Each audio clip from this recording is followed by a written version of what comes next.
Bah si. Disputez pas, merci. Bien, alors, écoutez, j'espère que vous allez bien. Là, on est en début d'après-midi et il y a toujours 15 élèves. Tout le monde est revenu, c'est super. Je plaisante.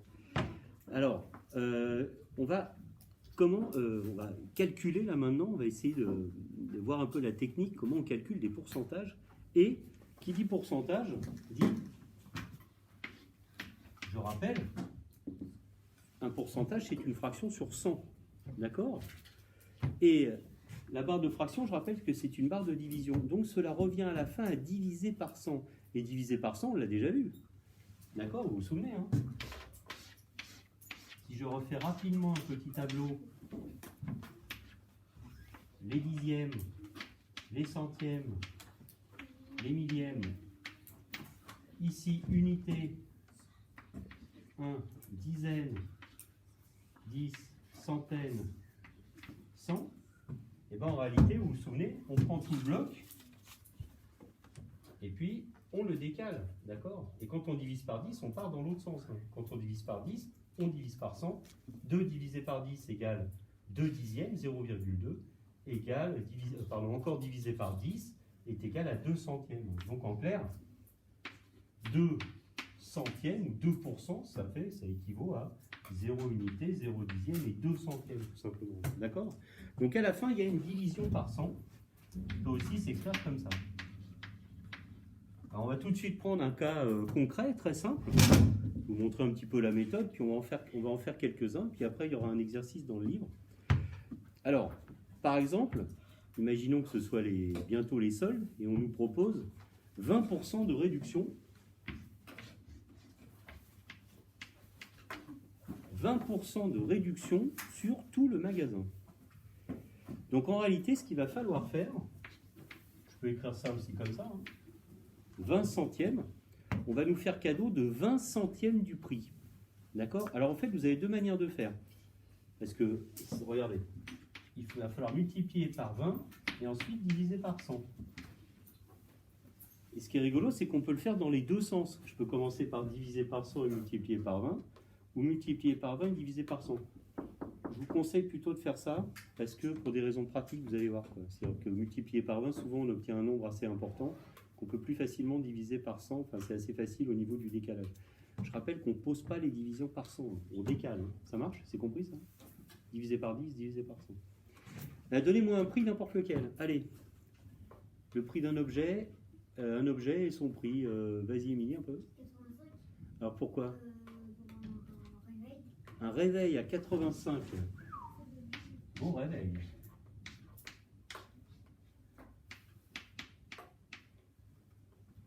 Bon bref, ce réveil est à 85 € et on nous fait une réduction de 20%. Alors est-ce que quelqu'un a l'idée? Alors attention, on va d'abord calculer quelle va être ma réduction et à la toute fin, il faut faire une soustraction, c'est-à-dire je dis n'importe quoi, parce que ça va nous donner un résultat en euros et après il faudra le soustraire de 85. On va le faire pas à pas, ne vous inquiétez pas. Alors qu'est-ce que vous proposez comme calcul?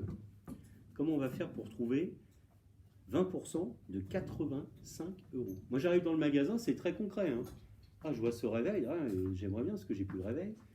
Ah, il a 20% de réduction, bon, je me lance dans un petit calcul. Alors moi j'aime bien, hein, quand je vais en magasin ou autre, faire éventuellement le calcul déjà de tête et avoir, pas forcément le résultat, mais au moins un ordre de grandeur. Alors qui propose quoi là?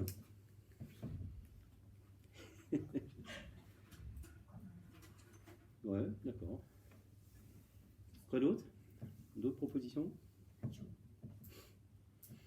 Bon, écoutez, c'est simple. Regardez, vous allez voir. Donc, je prends mon prix de départ. En fait, c'est comme si vous... Imaginons que tout le magasin soit à 20%. En clair, imaginez les 20% comme étant une espèce de boîte, quoi, une machine. Vous allez rentrer un prix, et à la fin, il y a une réduction qui va sortir. Voilà. Et après votre réduction, vous regardez, je vais économiser tant de choses, et on va enlever cette réduction du prix de départ. D'accord? Trouvons juste déjà la réduction. Là, c'est simple, on multiplie par 20, et ensuite on divise par 100.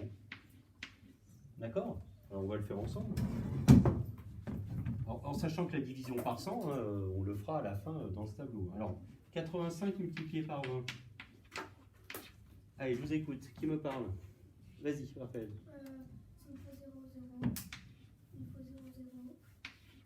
Le 0 de 10, plus fois 5, 10. Je retire ça. Plus fois 17, plus 17. Je fais 17.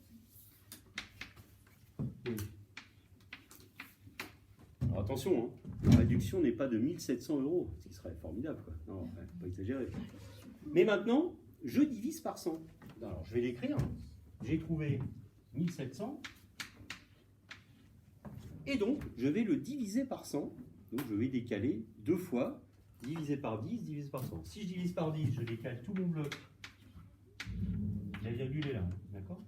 Et si je divise par 10, je décale encore mon bloc. Et j'obtiens donc à la fin 17 €. Alors ça, 1700 divisé par 100, on aurait pu le calculer quasiment de tête, hein, d'accord? Mais décalage, décalage. Est-ce que c'est clair ça? Oui? Bien, on va en faire d'autres. Vous allez en faire plusieurs avec 20%, puis on va voir à la fin les choses. Alors attendez, on n'a pas terminé. 20% de réduction dans ce magasin. J'ai un prix à 85 €, j'ai fait mon petit calcul. Ah, ma réduction est donc de 17 €. Donc à la caisse, combien je vais payer? Quelle est l'opération? La dernière opération qui reste à faire d'après vous? C'est là où le pourcentage est... Alimata, qu'est-ce que tu penses? 17. Alors 85 moins 17. Bien, super. 85 moins 17, voilà, c'est la dernière chose qui me reste à faire. On y va. 15, c'est pas, je le fais rapidement. 15, c'est pas possible. 8 ici, 8 moins 2, ça fait 6. Donc 68 € au lieu de 85 €. Ça marche? Tout simplement. Alors maintenant, bon, ça fait un tableau un petit peu encombré, mais dites-vous une chose. Prix de départ, si c'est 20%, on multiplie par 20 et on divise par 100. Si c'est 15%, on multiplie par 15 et on divise par 100. Si c'est 17%, on multiplie par 17 et on divise par 100. C'est tout en fait, tout simplement. Alors il y a des choses qui sont plus faciles à calculer, on en a parlé ce matin, par exemple 50%.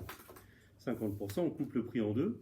Et ce qui est rigolo, c'est que la réduction est égale à ce que je vais payer, puisqu'on coupe en deux le prix. Donc là, vous n'avez quasiment rien à faire. Là, il faut d'abord trouver la réduction et ensuite faire la soustraction. D'accord? Ok? Est-ce que c'est clair ou il y en a pour qui c'est pas net du tout ce qu'on est en train de faire? N'hésitez pas à me le dire. Non, ça va? Bon, ben on va donner une série d'articles avec des prix un petit peu divers. On va mettre une boutique, on va se créer un petit problème et puis on va faire des pourcentages nous-mêmes. Et puis ensuite, vous pourrez vous parler à voix haute pour voir ce que vous avez trouvé. Oui? 7 € pour une boîte de petits beurre. 7 €. Ah, alors attention, 2 secondes. Donc, vous tirez un trait, s'il vous plaît. Pour vous aussi qui êtes à la maison, vous tirez un trait, vous écrivez les pourcentages.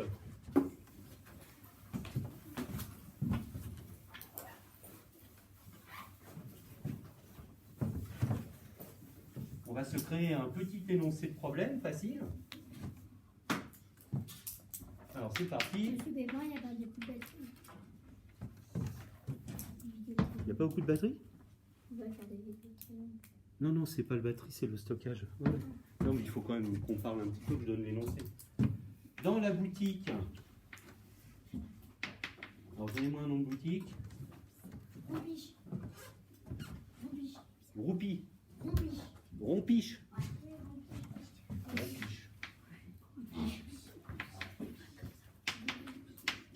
Ah oui, j'ai compris. Okay.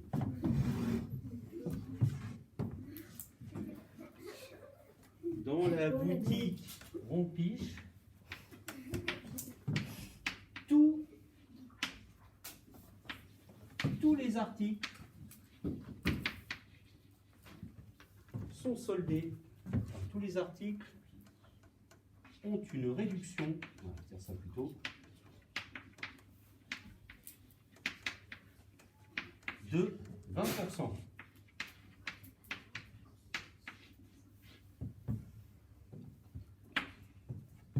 Calcule la réduction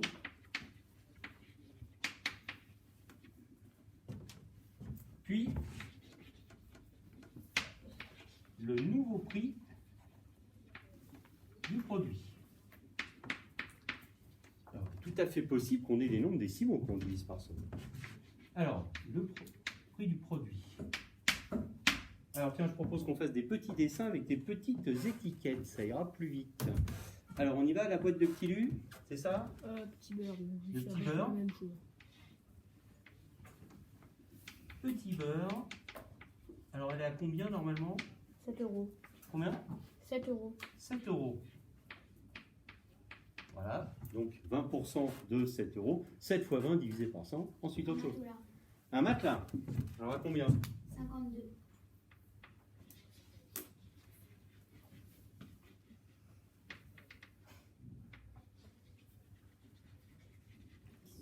Tu mets à l'épreuve mes qualités de dessinateur. Je te remercie.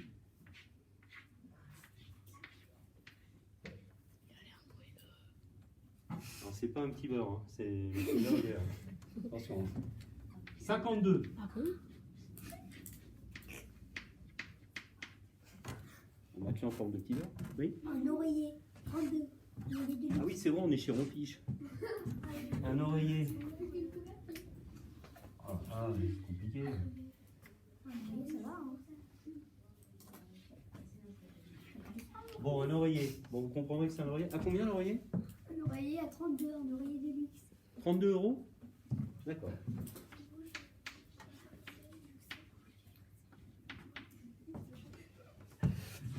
Allez, qui propose un autre objet, Émilie?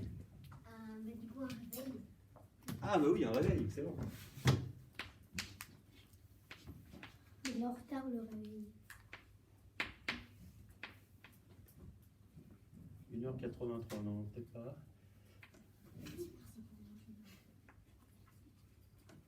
« 1h26, avec des petits boutons. Non, je sais pas comment les faire. Bon, alors, hop. Combien le réveil? 15 euros. 15 euros. Allez, on finit avec un dernier article, Mohamed. Une couette. Une couette. Bon, Pourquoi la boutique s'appelle-t-elle Rompiche? une couette. Ceci à dessiner. Les petits beurres. 27. Non, les petits beurres, c'est pour tâcher. Donc voilà le magasin Rompiche qui propose 20% sur toute une série d'articles en rapport avec le sommeil. Sauf le petit beurre. Non, les petits beurres, on peut les manger en dormant, ça marche très bien. Je suis petit beurre non. Bien, alors on se retrouve tout à l'heure Les petits beurres dans pour la correction. Allez, c'est parti.